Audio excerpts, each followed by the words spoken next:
যে রমাদান পেয়েও নিজের গুনাহ ক্ষমা করতে পারলো না, তার ধ্বংস। যে এক রাতে ইবাদত করলে 1000 মাসের চেয়েও বেশি সওয়াব তারা পেয়ে যাবে। কোনটা কদরের রাত? যে কদরের বরকত মিস করলো সে বঞ্চিত, সে হতভাগা, হি ইজ দ্য লুজার। লাইলাতুল কদর, এই কদরের রাতটা হচ্ছে এমন রাত যেটা খায়রুম মিন আলফি শাহর, 1000 মাসের চেয়েও সেরা। 1000 মাস লাগাতার ইবাদত করলে যে সওয়াব, কদরের রাতে ইবাদত করলে এর সমান সওয়াব হবে নাকি?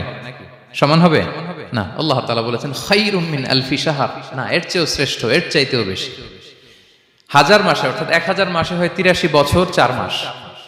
তো কদরের রাতে যদি আমরা ইবাদত করি তাহলে 83 বছর 4 মাস ইবাদত করলে যে সওয়াব, সে সওয়াব আল্লাহ তাআলা আমাদের আমলনামায় নসিব করবেন।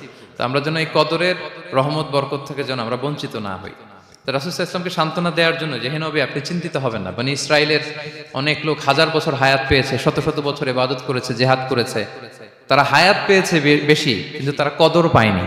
আর আপনার উম্মতকে আমি হায়াত দিয়েছি কম কিন্তু তাদেরকে কদর দিয়েছি। সুবহানাল্লাহি বিহামদি, লাইলাতুল কদর দিয়েছি, যে কদরের রাত 1000 মাসের চেয়েও সেরা। তো এই কদরের রাতকে আবার লাইলাতুল মুবারাকাও বলা হয়েছে। ইন্না আনজালনাহু ফি লাইলাতিন মুবারাকা, এটা বরকতময় রাত। ফিহা ইউফরাকু কুল্লু আমরিন হাকিম, সব বিজ্ঞোচিত প্রাজ্ঞোচিত বিষয়ের ফয়সালা হয়। এটা বেসিক্যালি একটা বাজেট রাত বলা যায়। এ রাতে আগামী 1 বছরে আমাদের কি ঘটবে না ঘটবে আল্লাহ তাআলা এটার বাজেট করেন, এটাকে রিভাইজ করেন। সো এই রাতটা অনেক গুরুত্বপূর্ণ। তো এই কদরের রাত, এটা কবে?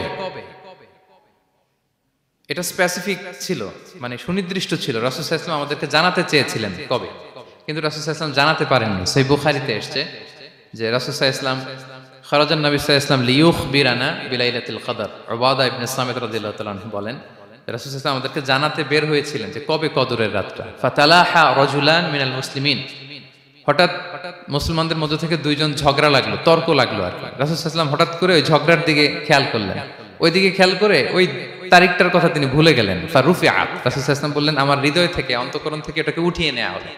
এখন আমি মনেই করতে পারছি না এটা কি 23 না 25 না 27 না 29, আমি মনে করতে পারছি না। এজন্য রাসূল সাল্লাল্লাহু আলাইহি ওয়াসাল্লাম বলেছেন যে তবে আমি এতটুকু মনে করতে পারছি, ফালতামিসুহা ফিল আশরিল আওয়াখিরি ফিল বিত্রি, রমাদানের শেষ দশকের বেজর রাত্রিগুলোতে তোমরা কদর তালাশ করো। বেজর রাতে যদি তোমরা কদর তালাশ করো তাহলে এই কদর সুনিশ্চিতভাবে তোমরা পাবে।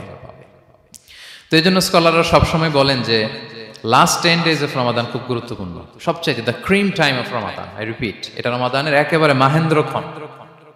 এই 10 দিনের যে কোনো 10 রাতের যে কোনো রাত কদর হয়ে যেতে পারে, বিশেষ করে অড নাইটস গুলো 21, 23, 25, 27 এবং 29, যে কোনো দিন হয়ে যেতে পারে কদর। সো বুদ্ধিমানের কাজ হচ্ছে আমরা যেন রমাদানের শেষ 10 রাতে লাগাতার একইভাবে একই স্পিডে আমরা যেন ইবাদত করি। কোন রাতে বেশি করলাম, হয়তো 27-এর রাতে আমি খুব ভাব গাম্ভীর্য নিয়ে, খুব আবেগ নিয়ে ইবাদত করলাম, কিন্তু হয়ে যেতে পারে যে এবছর কদর ছিল 25-এর রাত, হতে পারে না? পারে। তো আমরা তো মিস করে ফেললাম। তো আমরা যেন মিস না করি। বুদ্ধিমানের কাজ হবে সমান তালে ইবাদত করা। এবং এটা এত গুরুত্বপূর্ণ, রাসূল সাল্লাল্লাহু আলাইহি ওয়াসাল্লাম এত এমফাসাইজ করে কোন রাতের কথা বলেনি। আরবি মাস অনুযায়ী 354টা রাতের মধ্যে সবচাইতে শ্রেষ্ঠ রাত, সবচাইতে শ্রেষ্ঠ রাত সূর্য ডোবার পর থেকে হাত্তা মাতলাইল ফাজর, ফজরের সূচনা লগ্ন পর্যন্ত শান্তিময় এ রাত, বরকতের এ রাত। রাসূল সাল্লাল্লাহু আলাইহি ওয়াসাল্লাম বলেছেন মান হুরিমা খায়রাহা ফাকাদ হুরিম, যে কদরের বরকত থেকে, খায়ের থেকে বঞ্চিত হলো সে আসলেই বঞ্চিত। হি ইজ দ্য লুজার, সে হতভাগা, সে পোড়া কপাল, সে বঞ্চিত। মান হুরিমা খায়রাহা ফাকাদ হুরিম, যে কদর পেল না সে হতভাগা। এখন আমরা কি হতভাগা হতে চাই? আমরা তো শুরুতে অনেক হোপফুল ছিলাম, এত এত ব্লেসিংস, এত এত বরকত, রহমতের ফলগুধারায় আমরা প্লাবিত হচ্ছি রমাদানে। তা আমরা তো হতভাগা হতে চাই না। তা আমরা যেন এই শেষ 10 দিন এক তালে আন্তরিকতার সাথে ঈমান ও ইহতিসাবা আমরা যেন ইবাদত করি। সম্মানিত ভাই এবং বোনেরা, তাহলে আমরা সৌভাগ্যশীলদের অন্তর্ভুক্ত হতে চাই, হতভাগা হতে চাই না। আমরা এবার একটু শুনবো যে রাসূলুল্লাহ সাল্লাল্লাহু আলাইহি ওয়াসাল্লাম কদরের রাতগুলোতে কি কি ইবাদত করতেন। আমি খুঁজে 5টা আমলের কথা পেয়েছি বিশেষভাবে, কমন যে আমলগুলো সেগুলো তো ছিলই, বিশেষভাবে 5টা কাজ রাসূল সাল্লাল্লাহু আলাইহি ওয়াসাল্লাম এই কদরের রাতে করতেন। 1 নম্বর কাজ হচ্ছে তিনি সারা রাত জেগে ইবাদত করতেন এবং পরিবারের লোকদেরকে ঘুমোতে দিতেন না, উঠিয়ে দিতেন। বছরের অন্য কোনো সময়ে সারা রাত জেগে ইবাদত করার কোনো নজির রাসূল সাল্লাল্লাহু আলাইহি ওয়াসাল্লামের জীবনে ছিল না, সব রাতে ঘুমাতেন।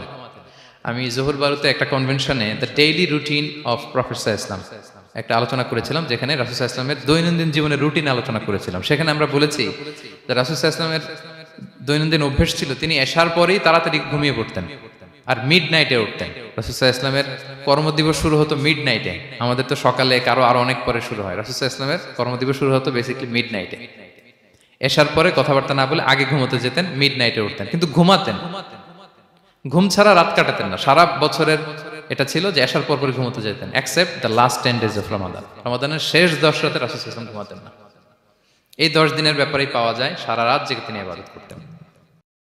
আম্মা জান আয়েশা রাদিয়াল্লাহু তাআলা আনহা বলেন, ইযা দাখালাল আশরু আহিয়াল লাইলা ওয়া আইকাযা আহলা ওয়া জাদ্দা ওয়া শাদ্দাল মিজার। রমাদানের শেষ দশক যখন আসতো, রাসূল সাল্লাল্লাহু আলাইহি ওয়াসাল্লাম সারা রাত জেগে ইবাদত করতেন। পরিবারের সদস্যদেরকে জাগিয়ে তুলতেন, স্ত্রীদের ঘুমাতে দিতেন না, জাগিয়ে তুলতেন। ফাতেমা রাদিয়াল্লাহু তাআলা আনহার ঘর পাশেই ছিল, তাদেরকে যে জাগাতেন এবং নিজে সারা রাত ইবাদত করতেনই।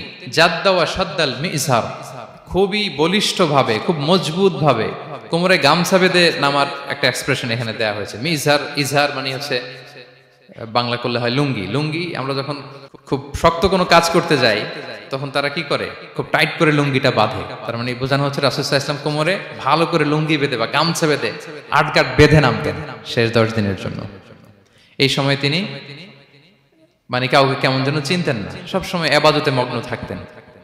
এটা আমরা করতে পারি যে শেষ 10 দিনে, আর যেহেতু 3 দিন বাকি, আমরা একটা স্পেশাল প্ল্যান করতে পারি যে আমরা আমাদের সর্বোচ্চটুকু উজাড় করে দিয়ে লাস্ট 10 days অফ রমাদানের এই বরকত আমরা হাসিল করব, এটা যেন আমাদের মিস না হয়। তাহলে এটা আমরা একটা পেলাম। 2 নাম্বার হচ্ছে ইতিকাফ করা। রাসূলুল্লাহ সাল্লাল্লাহু আলাইহি ওয়াসাল্লাম রমাদানের শেষ 10 দিন ইতিকাফ করতেন। আম্মা জান আয়েশা রাদিয়াল্লাহু তাআলা আনহা বলেন, কানা ইয়াতাকিফুল আশরাল আওয়াখির মিন রমাদান। রমাদানের শেষ দশকে তিনি ইতিকাফ করতেন হাত্তা তাওয়াফাহুল্লাহ, ওনার ইন্তেকালের আগ পর্যন্ত এই অভ্যাসটাই তিনি জারি রেখেছেন। সুম্মা আতাকাফা আজওয়াজুহু মিন বাদে, তারপরে ওনার স্ত্রীরা ইতিকাফ করেছেন। আরেক বর্ণনা এসেছে ইয়াতাকিফু কুল্লা রমাদান 10 আইয়াম, প্রতি রমাদানে তিনি 10 দিন ইতিকাফ করেছেন। কিন্তু যেই বছর তিনি ইন্তেকাল করবেন সে বছর তিনি 20 দিন ইতিকাফ করেছিলেন। প্রতি রমাদানে 10 দিন, আর যে বছর ইন্তেকাল করবেন সে বছর কয় দিন? 20 দিন তিনি ইতিকাফ করেছিলেন মসজিদে নববীতে। তাহলে আমরা এই রমাদানের শেষ দশকে এটা করতে পারি। 2 নম্বর পয়েন্ট হচ্ছে ইতিকাফ করা। যারা আমরা করিনি তারা আমরা ইতিকাফ করতে পারি। আমাদের আইআইএম এর মসজিদ এটা ইতিকাফের জন্য একটা উর্বর জায়গা। আমরা যখন এই ক্যাম্পাসে ছিলাম তখন দেখেছি যে এখানকার ইতিকাফের পরিবেশ যে এত সুন্দর, এটা কল্পনাই করা যায় না। অসাধারণ পরিবেশ। আপনি যদি ইতিকাফ নাও করেন, রাত 2টা বা 3টার দিকে সেন্ট্রাল মস্কে এসে বসে থাকলেও হবে। রাত 2টা 3টার দিকে এসে বসে থাকলে দেখবেন যে কেউ সেজদায় পড়ে কান্না করতেছে, কেউ হালাকা করতেছে, কেউ তাসবিহ পড়তেছে, কেউ কোরআন তেলাওয়াত করতেছে। মানে এত সুন্দর পরিবেশ, ওটা দেখলেই আপনার ইবাদত করতে মন চাইবে। তো আমরা যেন ইতিকাফ করার চেষ্টা করি। ইতিকাফ করতে না পারলে শেষ দশকের রাতগুলো যেন মসজিদে কাটানোর চেষ্টা করি, তা না পারলেও বাসায় যেন এই রাতগুলো আমরা মিস না করি। বিশেষ করে সেন্ট্রাল মস্কে তো অসাধারণ পরিবেশ, এটা হাইলি রেকমেন্ডেড। ইফ পসিবল আপনারা আসবেন, এখানে ইবাদতের চমৎকার পরিবেশ থাকে। 3 নাম্বার হচ্ছে রাসূল সাল্লাল্লাহু আলাইহি ওয়াসাল্লাম এবং জিবরাইল আলাইহিস সালাম যৌথভাবে কোরআন রিভিশন করতেন। খুব ইন্টারেস্টিং। সারা বছর যেটা নাজিল হতো, রমাদানে জিবরাইল আলাইহিস সালাম রাসূল সাল্লাল্লাহু আলাইহি ওয়াসাল্লামকে শোনাতেন, রাসূল সাল্লাল্লাহু আলাইহি ওয়াসাল্লাম আবার জিবরাইল আলাইহিস সালামকে শোনাতেন। সহিহ বুখারীর বর্ণনা, কানা জিবরিলু ইয়ালকাহু ফি কুল্লি লাইলাতিন মিন রমাদান ফায়ুদারিসুহুল কুরআন। প্রতি রমাদানের প্রতি রাতে এসে রাসূল সাল্লাল্লাহু আলাইহি ওয়াসাল্লামের সাথে কোরআন মুদারাসা করতেন। সহিহ মুসলিমের বর্ণনায়, আন্না জিবরিল কানা ইউআরিদুহু বিল কুরআন কুল্লা আমিন মাররা। প্রতি বছর রমাদানে একবার শোনাতেন বা শুনিয়েছেন, যে বছর তিনি ইন্তেকাল করবেন তিনি 2 বার শুনিয়েছিলেন। আরাদা ইউআরিদু মানে এটা ফ্রম বোথ সাইড। আরবি শব্দটা এমন যে জিবরাইল আলাইহিস সালাম শোনাতেন, এরপর রাসূল সাল্লাল্লাহু আলাইহি ওয়াসাল্লাম জিবরাইল আলাইহিস সালামকে শোনাতেন। কোরআন রিভিশন করা। তো এই শেষ দশকের রাতগুলোতে আমরা যেন বেশি বেশি কোরআন পড়ি। কোরআন তেলাওয়াত, কোরআনিক রিসাইটেশন হতে পারে, কোরআনের অর্থ পড়া হতে পারে, তাদাব্বুরে কোরআন হতে পারে, কোরআনের হালাকায় জয়েন করা হতে পারে। ইন ইটস এনি ফর্ম আমরা যেন কোরআনের সাথে অ্যাটাচমেন্টটা বাড়াই লাস্ট 10 days অফ রমাদানে।